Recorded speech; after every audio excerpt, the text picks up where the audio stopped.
Au nom du Père et du Fils et du Saint-Esprit, Amen. Grande joie d'être là avec toi en ce dimanche 7 janvier. Et aujourd'hui, nous célébrons la fête de l'Épiphanie. Bonne fête à vous tous. Cette fête très importante où Jésus se révèle à tous les peuples. Jésus vient pour tous les peuples, non pas seulement pour les 3 rois mages, mais pour toutes les nations.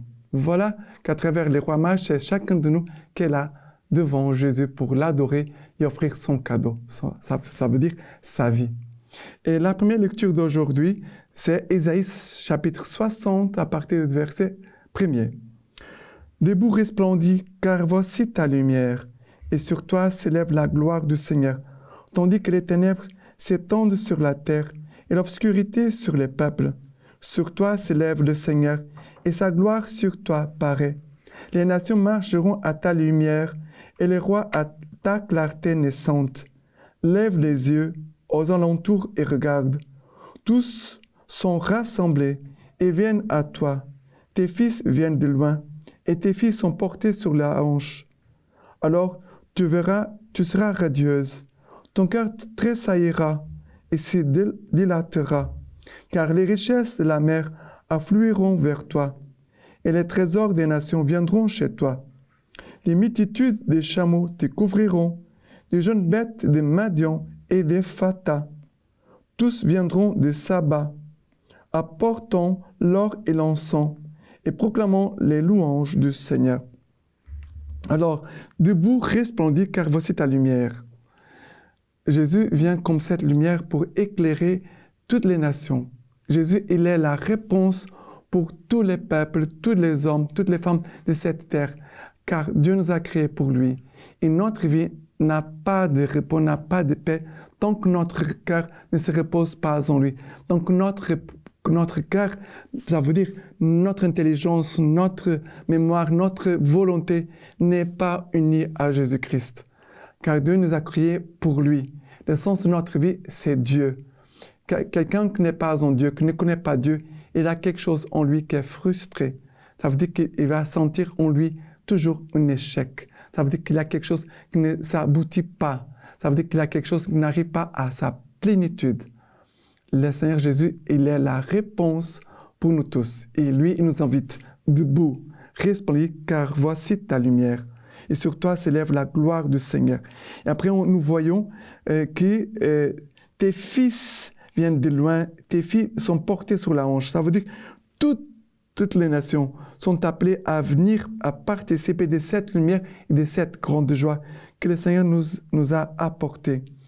Et après, ils nous disent, la première lecture encore, tous viendront de Saba, apportant l'or et l'encens, et proclamant les louanges du Seigneur. Ça veut dire que chacun doit apporter un trésor, un cadeau, une offrande. Ça veut dire que c'est que tu dois décider dans ton cœur qu'est-ce que tu veux offrir au Seigneur.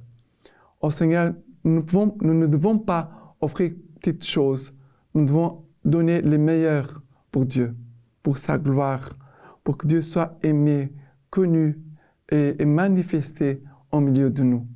Jésus, il est là en ce temps de Noël spécialement, mais il veut aussi que chacun de nous puisse, avec les 3 rois mages, de venir se mettre à genoux devant la crèche et l'adorer et offrir son cadeau.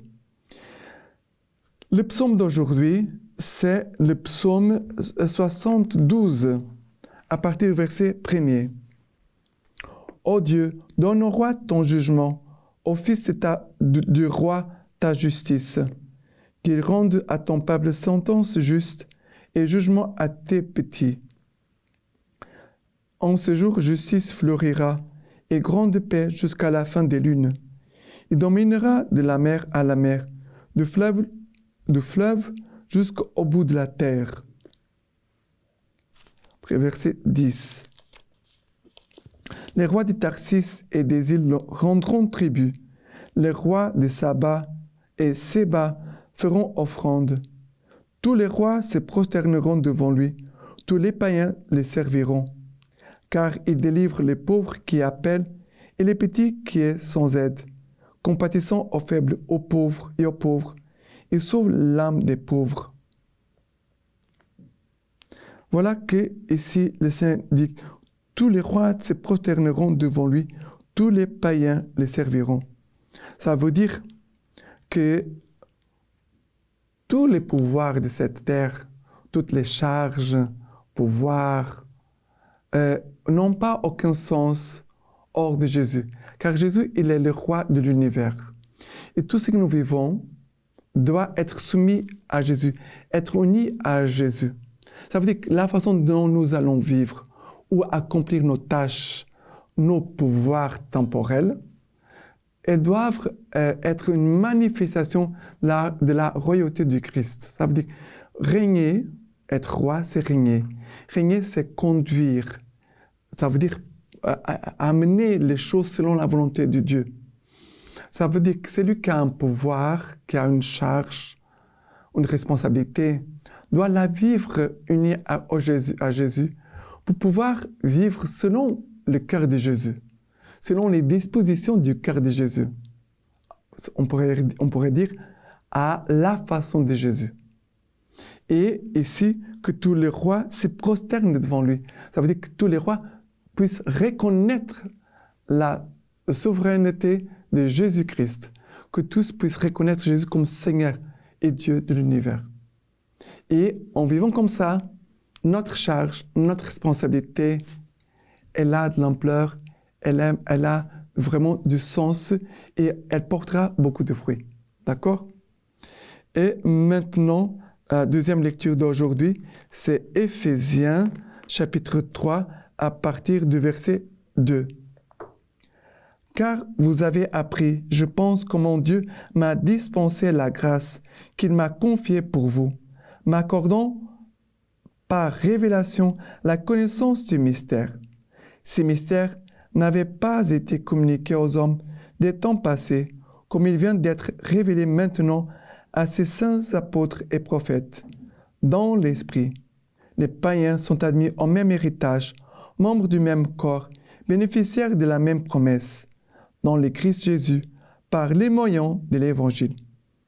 Ici, nous est dit que ces mystères n'avaient pas été communiqués aux hommes des temps passés, comme il vient d'être révélé maintenant à ses saints apôtres et prophètes, dans l'esprit. Les païens sont admis au même héritage, membres du même corps, bénéficiaires de la même promesse, dans le Christ Jésus, par les moyens de l'Évangile. Je répète pourquoi. Parce que parfois nous écoutons la parole de Dieu, nous ne faisons pas attention à ce qui est dit. Et nous est dit, les païens sont admis au même héritage. Ça veut dire, les païens vont recevoir le même héritage, le ciel, la vie éternelle. Membres du même corps, ça veut dire l'Église. Bénéficiaires de la même promesse, la vie éternelle. Dans le Christ Jésus, par les moyens de l'Évangile. Ça veut dire que l'Évangile, il est offert à tous. Les bons, les mauvais, ceux qui sont déjà convertis, ceux qui sont à moitié convertis, ceux qui sont au début de la conversion. Ça veut dire que Jésus est venu pour tous les hommes de la face de la terre. Pour les bons, les méchants, pour ceux qui sont déjà dans un chemin de sainteté, d'autres qui sont encore au début. Mais Jésus vient pour tous, pour sauver à tous, pour sanctifier à tous. Ça veut dire que Jésus est en train de faire un chemin dans lequel chaque homme, chaque femme, par son évangile. Et nous ne devons pas avoir un cœur fermé, enfermé, endurci. Nous devons vouloir que la grâce de Dieu puisse arriver à tous. Nous voulons que l'évangile arrive à tous les cœurs. Parce que si la grâce et l'évangile n'arrivent pas dans le cœur de toutes les personnes, elles ne changeront pas. Si tu es en train de critiquer quelqu'un, telle personne, il est comme ça, il est un pécheur, il est maudit, il est comme ça. Alors, comment cette personne va pouvoir faire un chemin de sainteté, d'union au Christ, d'approfondissement de la foi, même de conversion, de changement de vie, de sa vie, s'il n'arrive pas à recevoir la grâce et l'évangile? Ça veut dire que si nous fermons les robinets, la grâce et l'évangile, on ferme, la personne ne pourra pas changer, ne va pas pouvoir grandir. Comment un terrain, s'il n'a pas d'eau, va pousser des choses? Le terrain, la terre sera sans fruit. Alors, on doit bien arroser toutes les terres avec la grâce de Dieu et l'Évangile. Et l'œuvre de Dieu se fera petit à petit. Pour les uns, quand ils sont petits, ils sont déjà en train de faire un chemin de sainteté, d'union au Christ et à son Église. D'autres qui ont peut-être déjà 40 ans, 50 ans, 60 ans, ils ne sont pas encore peut-être convertis. Peut-être qu'ils sont même dans l'Église, mais ils ne sont pas encore convertis. Vraiment, ils n'ont pas encore fait une adhésion profonde et véritable au Christ et à sa volonté. Ça veut dire qu'auparavant, ils sont chrétiens parce qu'ils participent à la messe, peut-être, mais dans leur vie, dans la façon de vivre, les principes de vie, peut-être ne sont pas encore convertis. Mais on ne peut pas fermer les robinets pour personne. Ça veut dire que la grâce et l'Évangile, on doit ouvrir le robinet pour que la grâce et la parole de Dieu puissent toucher tous les cœurs. Et à un moment, peut-être cette personne, qui est encore peut-être un païen, va commencer à grandir et va vraiment devenir un véritable chrétien, un véritable fils de Dieu. D'accord? On doit faire très attention pour ne pas avoir une vision très étroite des choses. D'accord? On doit s'aimer largement pour pouvoir récolter beaucoup. Et maintenant, l'évangile d'aujourd'hui, c'est Matthieu chapitre 2, à partir du verset 1er. Jésus étant né à Bethléem, de Judée, au temps du roi Hérode, voici que des mages venus d'Orient arrivèrent à Jérusalem en disant « Où est le roi des Juifs qui vient de naître? Nous avons vu en effet son astre à son lever, et nous sommes venus lui rendre hommage. » L'ayant appris, le roi Hérode s'émut et tout Jérusalem avec lui. Il assembla tous les grands prêtres avec les scribes du peuple, et il s'enquérait auprès d'eux du lieu où devait naître le Christ. À Bethléem de Judée, lui dirent-ils. Ainsi, en effet, est-il écrit par les prophètes. Et toi, Bethléem, terre de Juda, tu n'es nullement le moindre des clans de Juda, car de toi sortira un chef qui sera pasteur de mon peuple Israël. Alors Hérode manda secrètement les mages, se fit préciser par eux le temps de l'apparition de l'astre. Et il les envoya à Bethléem en disant, allez-vous renseigner exactement sur l'enfant, et quand vous l'aurez trouvé, avisez-moi, afin que j'aille moi aussi lui rendre hommage. Sur ces paroles du roi, ils se mirent en route, et voici que l'astre qu'ils avaient vu à son lever les précédait jusqu'à ce qu'il vint s'arrêter au-dessus de l'endroit où était l'enfant. À la vue de l'astre, ils se réjouirent d'une très grande joie. Entrant alors dans le logis, ils virent l'enfant avec Marie, sa mère, et se prosternant, ils lui rendirent hommage.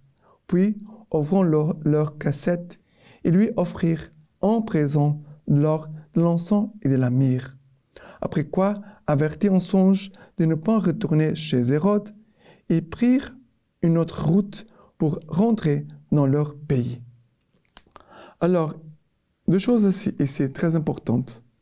C'est que Hérode, il va avoir peur quand il voit les rois mages arriver et qu'ils disent « Où est le roi des Juifs qui vient de naître ?» Hérode voulait garder son pouvoir et pour cela, il va avoir peur en disant oh, « Mon royaume est menacé par un autre roi. » Il va vouloir se délivrer de tous les obstacles, on pourrait dire de ses ennemis. Il va tuer tous les enfants, comme nous avons célébré il y a quelques jours. Mais qu'est-ce qui se passe en faisant cela? Il va perdre les royaumes des cieux. Il va vouloir garder son royaume de cette terre, mais il va perdre peut-être les royaumes des cieux. Je ne suis pas Dieu pour le juger, mais c'est le grand danger. Et c'est vrai que la précision de la naissance de Jésus s'est faite par la parole. Et toi, Bethléem, terre de Juda, tu n'es nullement le moindre des clans de Juda, car de toi sortira un chef qui sera le pasteur de mon peuple Israël. Ça veut dire, la parole de Dieu, c'est toujours l'endroit de vérification, d'avoir des confirmations de la volonté de Dieu. Nous devons avoir une vie centrée sur la parole. C'est la parole de Dieu qui est comme cette lumière, cette étoile, qui nous conduit toujours vers Jésus. Et nous devons faire mémoire aussi des personnes qui, dans notre vie, ont été comme cette étoile, qui nous ont conduits jusqu'à Jésus, qui nous ont fait connaître Jésus. D'accord? Deuxième chose, c'est que les rois mages, qui sont des rois, des gens très importants, des scientifiques, des personnes intellectuelles, qui avaient beaucoup de connaissances, ils vont se prosterner devant Jésus. Ça veut dire qu'ils vont reconnaître que ce qu'ils sont, ou ce qu'ils ont comme connaissance, ce n'est rien à côté de Jésus-Christ. Et qu'est-ce qui se passe aujourd'hui dans notre monde?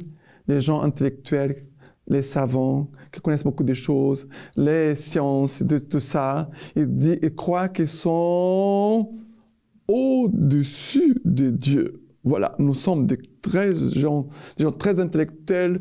Voilà, notre pouvoir, notre connaissance et la foi. Et là en bas, oh mon Dieu, ils se trompent clairement parce que les chemins de la vérité, de la connaissance, de la foi, il est plus élevé que toutes les choses de cette terre. Car si c'est Dieu qui a tout créé, toutes les choses doivent être soumises à Dieu. Et dans cette soumission, chaque science, chaque connaissance pourra vraiment aider l'humanité à bien vivre et aussi à vivre les choses d'une façon ajustée selon les plans de Dieu pour le bien de l'homme. D'accord? Et c'est beau de voir les rois mages qui se prosternent humblement dans une attitude d'humilité devant Jésus. Et après, ils vont offrir l'or parce qu'ils sont devant le roi, Jésus qui est Dieu. Et ils vont offrir de l'encens. Jésus est l'éternel sacerdote. Et aussi la myrrhe pour avouer qu'un jour Jésus va ressusciter. Voilà des présents qui déjà manifestent qui est Jésus pour nous tous et pour notre salut. D'accord? Et maintenant, la lecture patristique d'aujourd'hui de Saint Léon le Grand. La miséricordieuse providence de Dieu a voulu sur la fin des temps venir au secours du monde en détresse. Elle décida que le salut de toutes les nations se ferait dans le Christ. Que l'universalité des nations entre donc dans la famille des patriarches, que les fils de la promesse reçoivent la bénédiction en appartenant à la race d'Abraham, si qu'il les fit renoncer à leur filiation charnelle.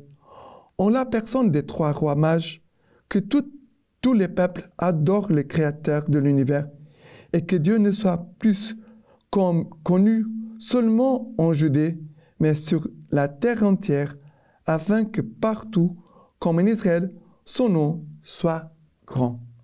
Maintenant, je vous laisse la bénédiction par les mains toutes pures de la Vierge Marie. Dieu Tout-Puissant vous bénisse et vous garde, le Père, le Fils et le Saint-Esprit. Amen.